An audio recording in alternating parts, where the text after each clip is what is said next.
ఏదైతే అపవిత్రత జరిగిందో భగవంతుడే మాకు ఈ సంకల్పాన్ని ఇచ్చాడు.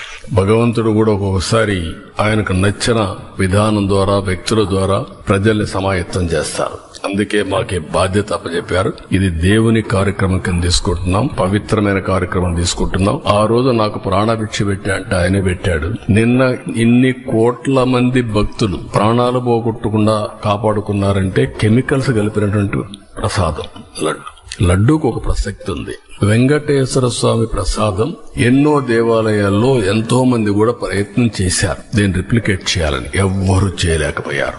అది వెంకటేశ్వర స్వామికి ఉండే ప్రత్యేకత. అది ఒక్క తిరుమలలో తయారు చేసిన లడ్డు ప్రసాదాలు అక్కడికే పరిమితం తప్ప ఎవ్వరు కూడా రిప్లికేట్ చేయలేరు. ఒకవేళ రెసిపీ తీసుకపోవచ్చు గాని అందులో వచ్చే ఇది మాత్రం ఆ టేస్ట్ గాని ఆ పవిత్రత గాని ఎక్కడ రావు. ఈ విషయం గుర్తుపెట్టుకోవాల్సిన అవసరం ఉంది.